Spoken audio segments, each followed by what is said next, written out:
दर्शकवृन्द नमस्कार, दराई भोइसमा स्वागत छ। आज फेरि पनि नयाँ भिडियो लिएर आएको छु र यति बेला म मुगलिङ नारायणघाट सडक खण्ड अन्तर्गत सेती दोभानमा छु र आज भने यहाँको अपडेट गराउने छु। जुन यसरी सेती दोभानको यो पुल निर्माण भइरहेको छ, जुन आजको भिडियोमा रहनेछ र यो जानकारी गराउने छु। र यसरी मुगलिङ नारायणघाट सडक खण्ड अन्तर्गत निर्माण भइरहेका केही दृश्यहरू अथवा पुलहरूको दृश्य अथवा पुलहरूको अपडेट म जानकारी गराइरहेको छु यति बेला। र भिडियोलाई अन्त्यसम्म हेर्नुहोला। अहिलेसम्म सब्सक्राइब गर्नुभएको छैन भने कृपया सब्सक्राइब, लाइक र कमेन्ट भने गर्न नभुल्नुहोला। भिडियोलाई अन्त्यसम्म हेर्नुहोला। र तपाईँले यहाँनिर देख्न सक्नुहुन्छ सेती दोभान।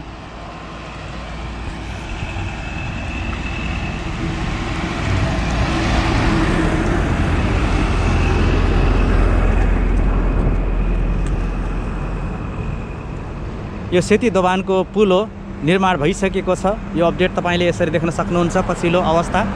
र यसरी यहाँनिर यो घुमाउरो बाटो छ र यसरी आवत जावत गर्दछ यो बाटोबाट। र यति बेला यो सेती दोभानको सम्पूर्ण यतातिरको पुलको भने काम निर्माण भइसकेको छ र साइडमा भने अब काम भइरहेको देख्न सक्छौँ।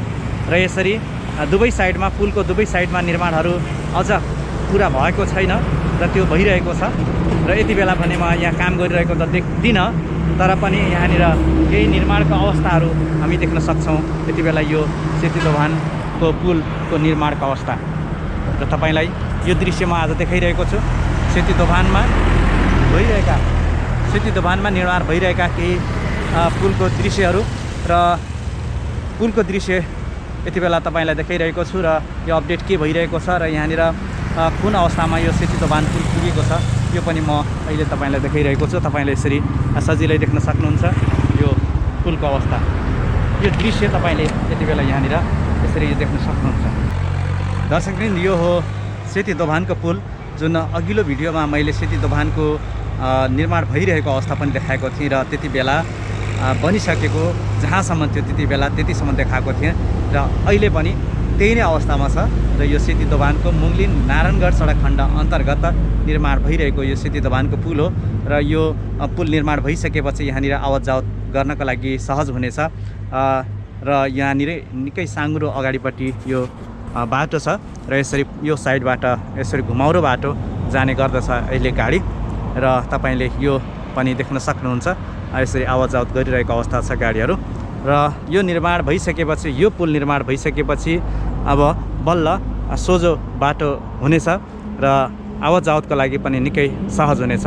र यो सेती दोभानको पुल निर्माण भइसकेपछि म यति बेला सेती दोभानको यो दृश्य देखाइरहेको छु। र पछिल्लो अवस्था के छ भनेर अथवा के भइरहेको रहेछ यहाँनिर अब यो पुलको त पुरै ढलानदेखि लिएर सबै काम भइसकेको छ। पुलमा समस्या छैन। अब त्यहाँनिरको साइडको रोलिङहरू बाँकी छ र बाँकी भनेको अगाडिपट्टि र यो दुई साइडमा अथवा पुलको दुवै साइडमा यो निर्माण गर्न भने बाँकी देखिन्छ। र यहाँनिर केही दृश्य तपाईँले देख्न सक्नुहुन्छ। यसरी काम भइरहेको अवस्था हो यो। र यति बेला भने यहाँ कामदारहरू छैनन्, त्यही पनि यो काम भइरहेको हामी देख्न सक्छौँ यहाँनिर। यसरी यो निर्माण सेती दोभानको पुलको निर्माण यसरी भइरहेको छ।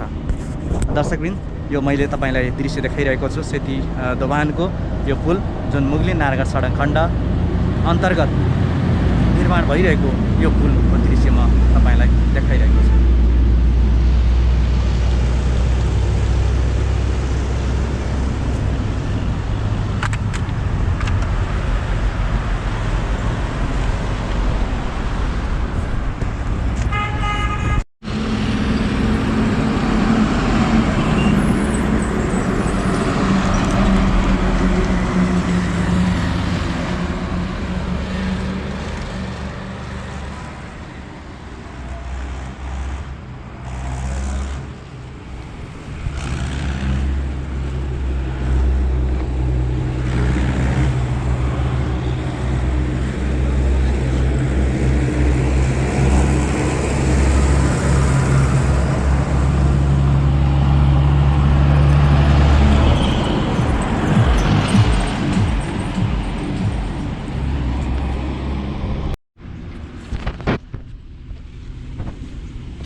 सेती दोभानको यो सेती दोभान पुल मुगलिङ नारायणघाट सडक खण्ड अन्तर्गत निर्माण भइरहेको यो सेती दोभानको यो पुल म आज देखाइरहेको छु र यो अपडेट र योभन्दा अगाडि मैले जुन भिडियो देखाएको थिएँ र त्यो अवस्थामा छ अहिले र खासै यहाँनिर अब यो निर्माण भएको छैन। जे थियो पहिला त्यही थियो, मतलब यहाँनिरको यो जुन दृश्य पहिला देखाएँ र त्यही दृश्य अहिले पनि छ र अब यो पुलको दुवै साइडमा अब बनाउने कामहरू हुँदैछ र जुन यहाँनिर तयारी अवस्थामा देख्न सक्छौँ र आज मैले यो अपडेट तपाईँहरूलाई गराइरहेको छु र मुगलिङ नारायणघाट सडक खण्ड अन्तर्गत निर्माण भइरहेको सेती दोभानको यो पुल र पुल निर्माण भइसकेपछि आवत जावतको लागि सुविधा हुनेछ र सहज हुनेछ र यसरी यो तपाईँले यो पुलको दृश्य यहाँ देख्न सक्नुहुन्छ सजिलै।